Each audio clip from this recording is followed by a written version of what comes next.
Hello and welcome back to our tutorial series looking at robots. So, in the first episode we built a robot making facility.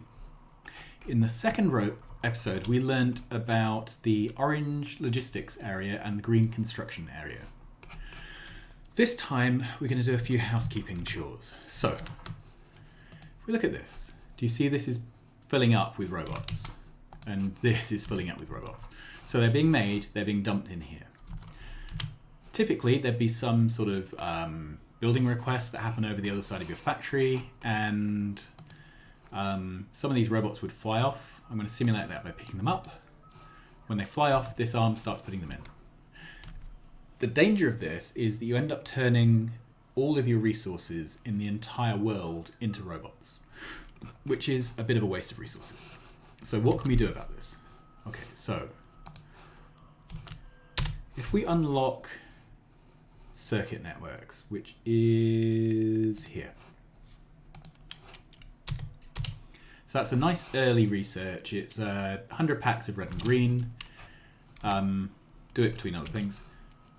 That gives us red and green wire. We make those with a copper coil and an electrical cable.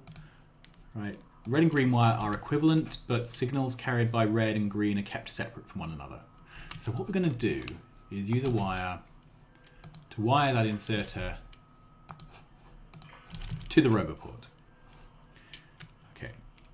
Now, if we click on the roboport, it has two things it can do. It can either read what's in the logistics network, and that means everything that's in chests, in logistics chests, within its orange area. So that allows you to take a basically a stock keep of everything in logistics. Or you can read robot statistics. Okay, so if you read robot statistics, you get 4 variables: X, Y, Z, and T. You can change them to any letters you want, but they tend to be left as they are just because. So X is the number of available logistics bots. So if you have 1,000 logistics bots in your network, but only 37 are roosting, then whatever 1,000 minus 37 robots are in flight, the availables would be 37. That's how many are, so it's how many are roosting inside roboports. How many are available to do a new job and not currently either flying to or returning from a job. Y is the total number of logistics bots. So in that situation, it would be 1,000. And the same thing with construction bots for Z and T. So the available ones are the construction bots that aren't currently flying off or returning from doing a job. And the construction bots total is how many you have in total. Okay, so this as well wants to be read. Okay, so then if we look at this arm, we can enable, disable on a condition. So let's say we wanted to have up to 1,000 logistics bots. So we go over to the Signals tab, and what was it? Y, I believe, was the total logistics bots is less than 1,000. Okay, let's check. Total logistics bots, Y. So while there are fewer than 1,000 logistics bots in the network, this arm will work. Except this is the construction bots, isn't it? So that's probably the wrong one. So we're looking at T for total construction bots. So we're saying we want less than 1,000 construction bots. Less than or equal to. This is the logibots. So let's do a different type of thing on this. So the available is X. So let's say enable this arm to insert new logibots into the network whenever the number of available logibots is less than 100. Okay, so what we're saying is we always want at least 100 logistics bots roosting. If there are fewer than 100 logistics bots roosting, insert more bots. Okay. So this stops you just turning your entire universe into robots because you're now controlling how and when they get inserted. So there you are. That's fairly straightforward. All right, so let's say we're going to do some pointless and ridiculous building. Do you see how fast these fly? Yeah, well, you can imagine that takes quite a while when, let's copy this and put it over there. That's about as far away as we can do this. So these bots get there, but I'm not going to wait for them. All right, there are some researches you can do to improve this. So if we head down, there should be robot speed, robot worker speed. And I can't remember what the icon is. Let's have a look.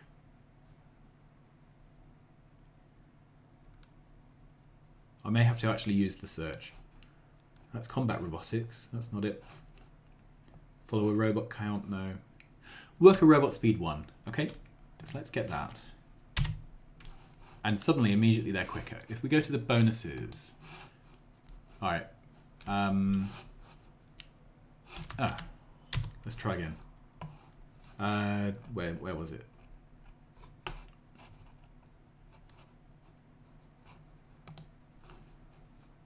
Oh, we can't do this one, sorry, because we need to unlock yellow signs. Where's that gone? Okay. So then let's do chemical science and worker robot speed, which now I can't find.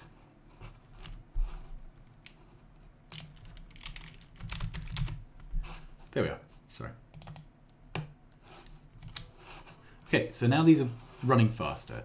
If we look at the bonuses, plus 35% speed, which may not sound like a lot, but to be honest, it makes a huge difference to the performance of these things.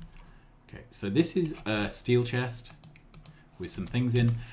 You can drop a red chest over the top. It maintains the content. Okay, so now these are all going off, doing something with the contents. So by all means, earlier on, just put things in chests. You can drop down either red or yellow chests over the top of them later. All right. Then there's another research.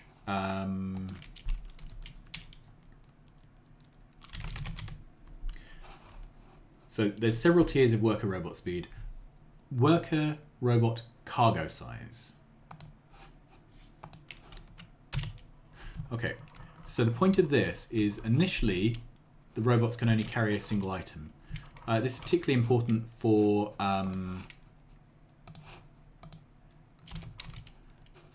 let's trash this again. Okay, this is particularly important for logistics bots. Whereas before it would have taken 50 logistics bots to take away those 50 items of stone, because they can now carry 2 items each, it only took 25 of them. They're twice as efficient just from that research. Which means fewer robots do more work.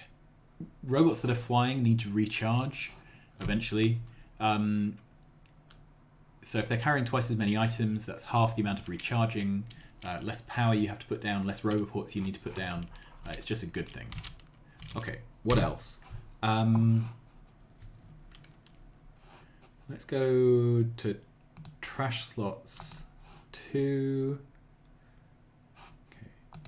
Then this.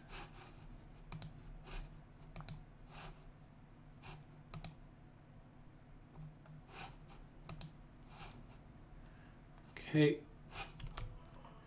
So the second of those researches I did was sorry, let's go find the green ones. They're hidden at the bottom. Was auto character logistics trash slots. Bit of a mouthful. So if we look at this, now as well as having a logistics tab and having the trash slots, we have an auto trash. So what I can say is, I never want more than 50 pieces of coal. I never want more than 100 pieces of wood. Okay. I never want more than 100 pieces of steel in my inventory. Whenever there's more than 100, it will automatically filter the remains into here. So maybe I want 0 wood, in which case we will end up with my single piece of wood. Oh, 0 steel, sorry. 0 wood. 0 coal. So that's all gone. Okay, it gets automatically put into my trash and taken away.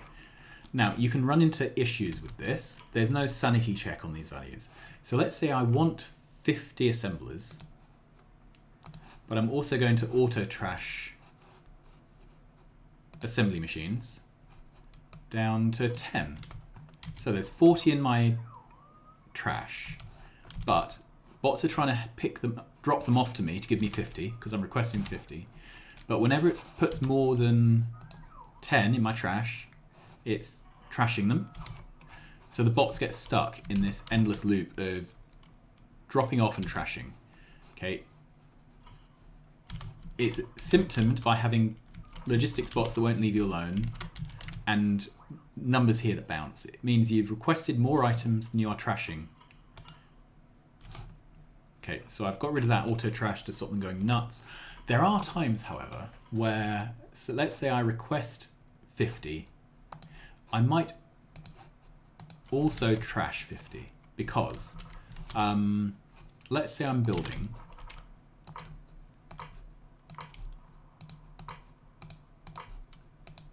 Don't know why I would build like that. So I've used 6. I'm requesting 50. So 44. There are 5 on the way. Okay, so it's trying to drop off. There you are. I'm up to 50 again. All right. So auto trash is on 50. So now if I pick these up, I now have 56. And it's now taking away the excess because I'm auto trashed to 50. This stops your inventory filling up with items that you frequently put down pickup. So it's quite common to, for example, request 100 belt, maybe 200, that's more of a workable number, but also to auto trash, say, 400. Okay, so it'll try and keep 200 in my inventory, but whenever I get above 400, it'll take the excess away. This is the basics of trash management, of logistics management. You start off with 1 row of auto trash slots. So let's say I only want 100 plate. Right, let's see how many things we can actually fit in here before we run out of slots.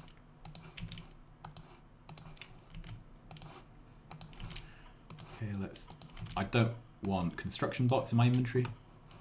Okay, at some point I will run out of slots here. I don't know how many it is, it's quite a few. And at that point, if I wanted to auto trash more things, I would need to delete some things off the list. To be honest, if your auto trash list is getting ridiculous, you have bigger problems to worry about. Okay, so this is still trying to make 1,000 logistics bots. Now, if we hover over here, you can see there's 289, 290, construction bots in the network. It's trying to aim for 1,000. However, this here has 1, 2, 3, 4, 5, 6, 7 slots, of which 1 is now full of Logibots. So it can insert a maximum of 50, 100, 152, 250, 300 construction bots in here. If that wasn't there, it could insert a maximum of 350. So just because you've set the thing saying insert 1,000, doesn't mean 1,000 will be in your network. It'll be waiting for some of these bots to fly off so that they're not roosting there, so that this can insert some more to get you up to 1,000. Okay, I think that's about it. That's everything there is to do with your personal bots. Next time we're going to look at a couple of more features, in particular personal roboports. But that's enough for this episode, so I will see you again soon. Thank you very much for watching, and goodbye.